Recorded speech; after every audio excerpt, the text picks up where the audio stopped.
En la madrugada helada del 17 de noviembre de 1796, los sirvientes del Palacio de Invierno encontraron a la mujer más poderosa del mundo tirada en el suelo de mármol de su baño privado. Catalina II, la Grande, yacía inmóvil junto a su silla perforada, con el rostro contraído por el dolor y los ojos abiertos mirando hacia un techo dorado que ya no podía ver. Su cuerpo, hinchado por años de excesos y soledad, había cedido al fin. Dicen que el cuerpo no miente, y el de Catalina contaba una historia que ninguna corona podía ocultar. Una historia de poder absoluto y abandono total, de conquistas territoriales que jamás compensaron la pérdida del único territorio que realmente importaba, el corazón humano. Ya no era Catalina la Grande, ya no era la Semiramis del Norte, ya no era la Minerva de Rusia. Solo era Sofía, la niña de 15 años que había llegado desde Alemania con sueños de amor y había encontrado únicamente el frío acero del poder. Para entender cómo la mujer que expandió Rusia, más que cualquier zar, terminó muriendo en la soledad más absoluta, hay que volver a aquel invierno de 1744, cuando una adolescente alemana cruzó la frontera rusa sin saber que cada paso la alejaba más del amor y la acercaba más al trono. Sofía Federica Augusta de Anhalt-Zerbst-Dornborg nació el 2 de mayo de 1729 en Stettin, un pequeño puerto donde los vientos helados del norte se mezclaban con las ambiciones políticas. Su padre, Cristian Augusto, era un príncipe menor con más deudas que territorios. Su madre, Juana Isabel, una mujer pragmática que veía en cada hija una moneda de cambio diplomático. En aquella familia, el amor era un lujo que no se podían permitir. Cuando la carta de la emperatriz Isabel de Rusia llegó en 1743, Sofía tenía 14 años y un futuro incierto. La propuesta era clara: viajar a San Petersburgo para conocer al gran duque Pedro, heredero del trono ruso, y posiblemente convertirse en la futura emperatriz. La joven princesa imaginaba un amor de cuento de hadas. Lo que no sabía era que su cuerpo ya no le pertenecía.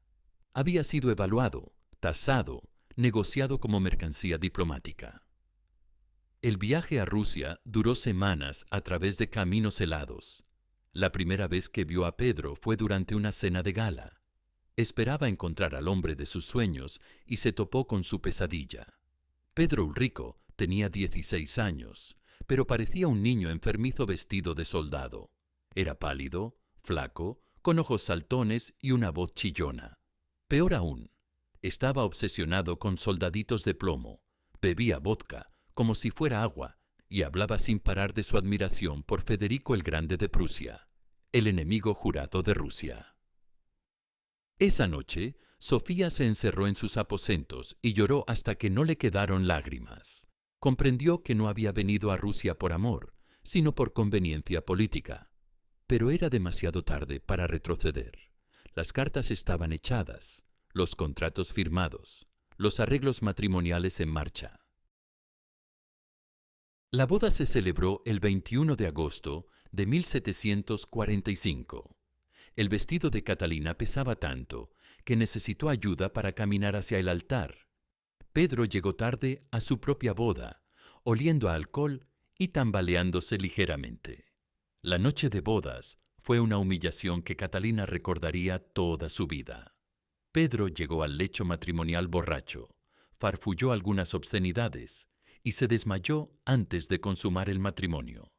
Durante 9 años, Catalina y Pedro mantuvieron una farsa matrimonial que engañaba a Europa pero torturaba a quienes la vivían. Pedro sufría una condición que hacía imposible la consumación del matrimonio. Durante años, la pareja imperial vivió en celibato forzoso mientras toda Rusia esperaba noticias de un embarazo que nunca llegaba.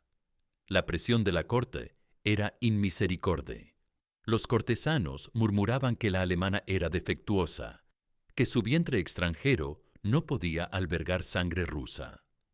Fue entonces cuando la emperatriz Isabel intervino directamente. O produces un heredero o encuentras la manera de que alguien más lo haga.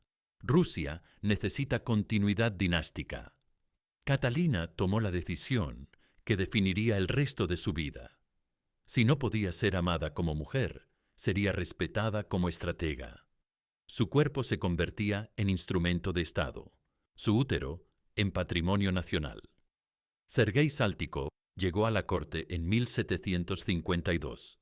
Era todo lo que Pedro no era: atractivo, culto, cortés y discreto.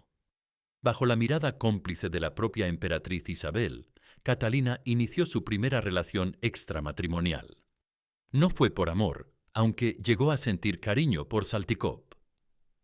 Fue por supervivencia política. Cuando nació Pablo en 1754, oficialmente hijo de Pedro, pero en realidad fruto de la unión con Saltykov, Catalina experimentó la primera victoria política de su vida. También experimentó la primera pérdida irreparable. La emperatriz Isabel le arrebató al bebé inmediatamente después del parto. Catalina había ganado la batalla de la continuidad dinástica, pero había perdido la guerra de la maternidad. Pedro III duró en el trono ruso exactamente 6 meses. Su reinado fue una sucesión de errores políticos que demostraron por qué algunos hombres nacen para obedecer, no para mandar. Detuvo la guerra contra Prusia cuando Rusia estaba a punto de vencer. Humilló al ejército obligando a los oficiales a usar uniformes prusianos y anunció su intención de divorciarse de Catalina para casarse con su amante. Pero Pedro cometió un error aún más grave. Proclamó que desconocía la legitimidad de Pablo como heredero y que buscaría un sucesor que llevara verdadera sangre alemana. En otras palabras, Pedro estaba destruyendo sistemáticamente todo lo que Catalina había construido durante 18 años de humillaciones calculadas. Los generales veteranos observaban con horror cómo su emperador desmantelaba el imperio, mientras en los cuarteles los soldados murmuraban que su zar era un traidor prusiano disfrazado. La noche del 28 de junio de 1762, mientras Pedro celebraba en el palacio de Oranienbaum, Catalina ponía en marcha el golpe de Estado más elegante de la historia rusa. No fue una conspiración improvisada, sino el resultado de años de construcción de alianzas secretas con la Guardia Imperial, la nobleza ortodoxa y los oficiales militares. Grigori Orlov, su amante desde 1760, fue el músculo de la operación. Los hermanos Orlov controlaban regimientos completos de la Guardia Imperial. Nikita Panin, tutor de Pablo, aportó legitimidad dinástica al golpe. El arzobispo Dmitri dio bendición religiosa a la rebelión, pero la mente maestra era Catalina, que había aprendido a tejer conspiraciones con la misma delicadeza con que otras mujeres bordaban. A las 6 de la mañana del 9 de julio de 1762, los tambores imperiales resonaron por San Petersburgo, anunciando que Rusia tenía nueva soberana. Catalina, vestida con el uniforme verde de los guardias, cabalgó hasta la catedral de Kazán, donde fue proclamada emperatriz autocrítica de todas las Rusias. Pedro fue arrestado sin resistencia. Cuando los oficiales le comunicaron que había sido depuesto, su primera reacción no fue de rabia, sino de alivio. Pidió conservar a su amante, su perro favorito y una cantidad decente de vino. No pidió el trono de vuelta. El poder nunca le había interesado realmente. Solo había sido una carga que llevaba por accidente de nacimiento. Una semana después del golpe, murió en prisión. Oficialmente, de un ataque al corazón. Extraoficialmente, estrangulado por oficiales que actuaban sin órdenes explícitas, pero con el entendimiento tácito de que algunos problemas solo se resuelven con finales definitivos. Catalina no ordenó la muerte de su esposo, pero tampoco la evitó. Había aprendido la lección más cruel del poder absoluto. Para conservar el trono, debe estar dispuesta a mancharlo con sangre. Durante los primeros años de su reinado, Catalina gobernó con la eficiencia de una máquina y la soledad de un fantasma. Sus amantes se sucedían con regularidad burocrática, hombres apuestos, jóvenes, físicamente satisfactorios pero emocionalmente desechables. Pero en 1774 llegó a la corte un hombre que cambiaría para siempre la ecuación emocional de la emperatriz. Grigori Alexandrovich Potemkin tenía 35 años, medía casi 2 metros, era tuerto del ojo izquierdo y poseía una inteligencia que rivalizaba con la de la propia Catalina. No la miraba como los otros cortesanos. No había servilismo en sus ojos, ni cálculo mercenario. La miraba como un hombre mira a una mujer, no como un súbdito mira a una soberana. La relación que siguió fue un terremoto emocional que sacudió los cimientos de la corte imperial. Potemkin no era solo el amante de la emperatriz, era su igual intelectual, su cómplice político, su confidente espiritual. Las cartas de Catalina a Potemkin son los únicos documentos históricos donde la emperatriz aparece completamente desnuda emocionalmente. Mi querido esposo, le escribía, cada momento lejos de ti es un siglo de soledad. Durante 2 años, entre 1774 y 1776, Catalina experimentó algo que había creído imposible, la plenitud emocional. Por primera vez en su vida, había encontrado a un hombre que la amaba por su mente tanto como por su cuerpo, que respetaba su poder tanto como deseaba su feminidad. Pero el poder tiene sus propias leyes, y el amor entre soberanos es un lujo que los imperios no pueden permitirse indefinidamente. La relación íntima se fue transformando gradualmente en una asociación política. Siguieron amándose, pero desde la distancia que imponen los asuntos de Estado. Potemkin murió el 16 de octubre de 1791 en una carretera polvorienta cerca de Jassy. Cuando la noticia llegó a San Petersburgo, Catalina se encerró en sus aposentos durante 3 días. Solo lloró por el único hombre que había logrado ver en ella algo más que una emperatriz. Con la muerte de Potemkin, Catalina perdió para siempre la posibilidad de ser completamente mujer.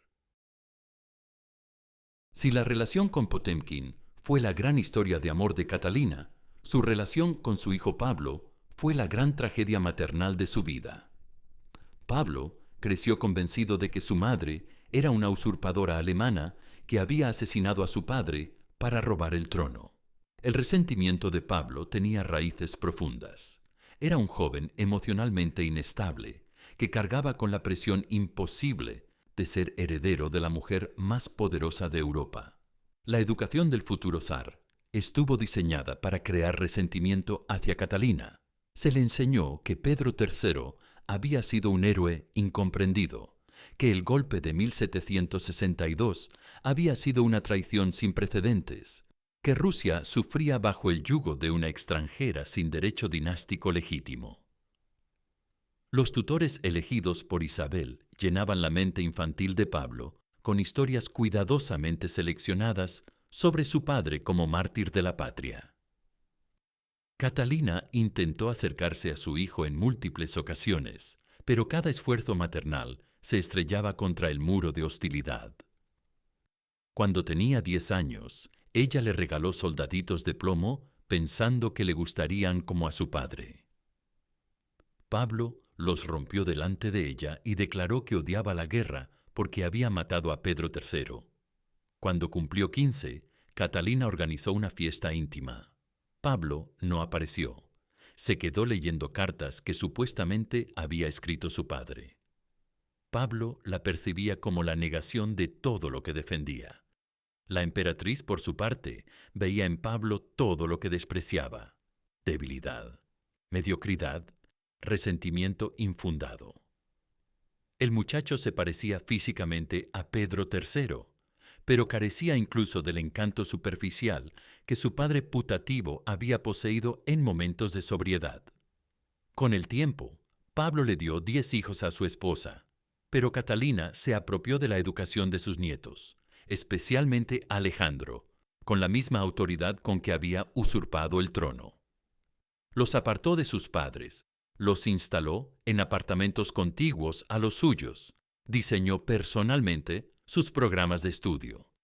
Para Pablo, ver cómo su madre robaba también a sus hijos fue la herida final. Los niños corrían hacia los brazos de su abuela cuando querían consuelo, se dirigían a ella cuando necesitaban permisos, la consultaban antes que a él para las decisiones importantes. Era como si Catalina hubiera robado no solo su trono, sino también el amor de su propia descendencia. El último enfrentamiento entre madre e hijo tuvo lugar en octubre de 1796. Pablo había llegado al Palacio de Invierno exigiendo ver los documentos del testamento imperial.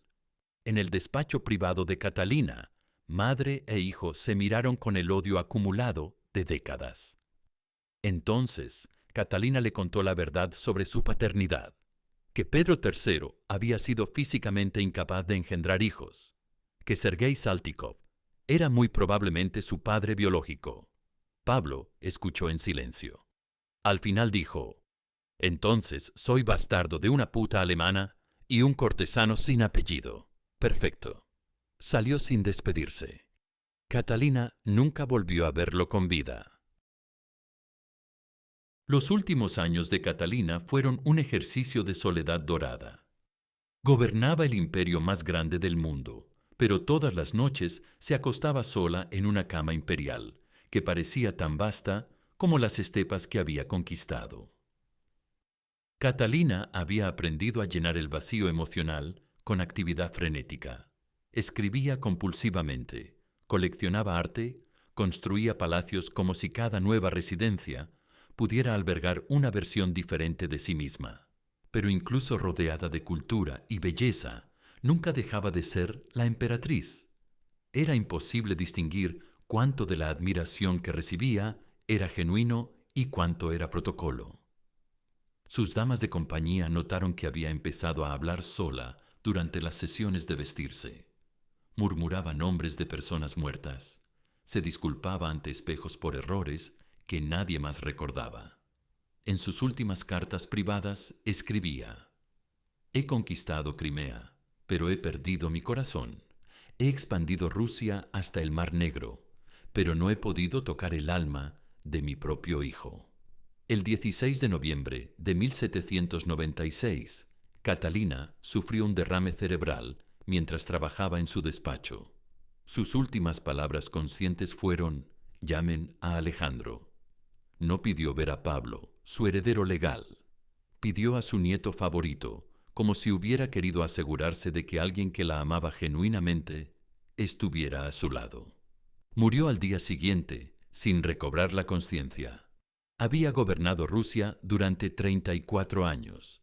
Había expandido el imperio en 200.000 kilómetros cuadrados. Pero cuando encontraron su cuerpo en el baño del Palacio de Invierno, no parecía una emperatriz que había cambiado la historia. Parecía una anciana que había muerto sola, rodeada de lujos que no habían podido llenar el vacío de una vida sin amor verdadero. Pablo I fue coronado emperador 4 meses después de la muerte de su madre. Su primer acto oficial fue exhumar los restos de Pedro III y colocarlos junto a los de Catalina. Durante su breve reinado, se dedicó sistemáticamente a destruir el legado de su madre. Pero la venganza de Pablo duró poco. En 1800, uno fue asesinado en su propio dormitorio por oficiales hartos de su tiranía. Alejandro I, el nieto favorito de Catalina, se convirtió en emperador a los 23 años. En privado, confesaba que había aprendido más sobre el arte de gobernar en las conversaciones de la infancia con Catalina que en todos los manuales que había estudiado después. Siglos después, la figura de Catalina II sigue siendo controvertida, pero todos coinciden en algo. Fue una de las mujeres más poderosas que han existido jamás. Su correspondencia privada reveló la profundidad de su soledad emocional. Nunca pudo ser completamente ninguna de sus identidades, porque cada una contradecía a las otras. El verdadero epitafio de Catalina está escrito en una de sus últimas cartas. «He sido todo lo que una mujer puede ser en un mundo de hombres, excepto feliz». He conquistado imperios, pero no he podido conquistar un solo corazón que me amara por quien soy, no por lo que represento. Esta no es la historia de una gran emperatriz. Es la historia de una mujer extraordinaria que tuvo que elegir entre ser amada y ser respetada, entre ser madre y ser líder, entre ser Sofía y ser Catalina, y que, como tantas mujeres poderosas antes y después de ella, descubrió que el precio del poder absoluto es la soledad absoluta. Catalina II no fue la Semiramis del Norte, fue algo más trágico y más humano. Fue una mujer brillante atrapada en un sistema que la obligó a renunciar a su humanidad para ejercer su genio. Y si esta historia te estremece, es porque aún hoy, siglos después, las mujeres que aspiran al poder siguen enfrentando la misma elección cruel: conquistar el mundo o conquistar el amor. Y en los palacios del poder, donde resuena el eco de los pasos de Catalina, aún se escucha el susurro de una pregunta sin respuesta. ¿Vale la pena cambiar el corazón por una corona?